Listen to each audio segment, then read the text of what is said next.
इसको आप 0.2 लिखा है तो आप जितने डिजिट है पॉइंट के बाद कितने डिजिट है, दो नंबर है तो आप जीरो नीचे बढ़ा दिए, 2 1 2 इसका स्क्वायर करना है तो 2 2 जा आपका होता है 4, 10 10 जा आपका होता है ये 100 है ना, तो 2 बार और मल्टीप्लाई किया मतलब 2 जीरो और बनेंगे 1 2 3 4, ठीक है।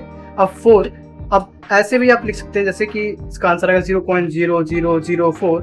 अब यहाँ पे 4 लगे ना तो आप 4/10⁴ करिए इक्वल्स टू 4 इंटू 10⁴ जब ऊपर जाएगा तो माइनस में हो जाएगा, ये चीज पॉजिटिव में ऊपर जाएगी तो नेगेटिव में हो जाएगी 10⁻⁴। ये आ रहा आपका आंसर। इसको आप 2⁻1/2 लिखते हैं इंटू 2⁻1/2। मैंने बताया था कि जब मल्टीपल पे हो तो बेस में जो पावर होती है वो ऐड हो जाती है। इनको एक लिखिए 2 1/2 इनको ऐड करिए 1/2 प्लस 1/2 प्लस 2 2 की पावर हाफ को जोड़ोगे तो फिर 1 बनेगा तो 1 प्लस 2 याद रखिएगा। √2 इंटू √2 आपका 2 ही होगा, ठीक है। 1/2 बन जाते हैं 2 के सेम बेस सेम रखना है तो 2 हो जाएगा, ठीक है। क्वेश्चन नंबर 8 तक पढ़ते हैं।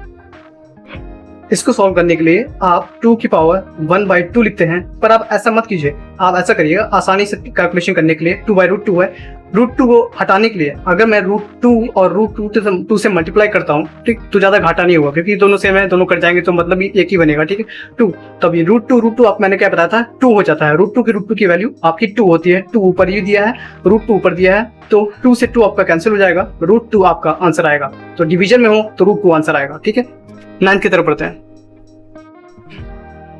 0.64 रूट में है, ठीक है, तो इसको ऐसे सॉल्व करिएगा। 0.64 दिया है, 64 पॉइंट इतना हटाएंगे तो कितने डिजिट है 2, तो 2 जीरो नीचे बढ़ाएंगे, ठीक है। तो आपका √64/100 हो जाएगा। तो 64 का स्क्वायर रूट क्या होता है 8 8 जा 64 होता है, 8 इंटू 8, ठीक, 64 हो जाता है। 100 का होता है 10 इंटू 10, 10 10 जा 100 तो 10 आएगा नीचे इक्वल्स टू 0.8 आपका ये रहा आंसर।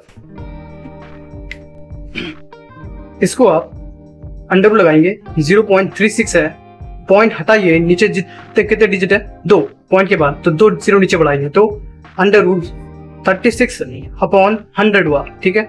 तब 6 6 जा आपका 36 होता है तो आप 6 आएगा, 10 10 जा 100 होता है तो √10 आएगा, इक्वल्स टू 0.6 ये रहा आपका आंसर।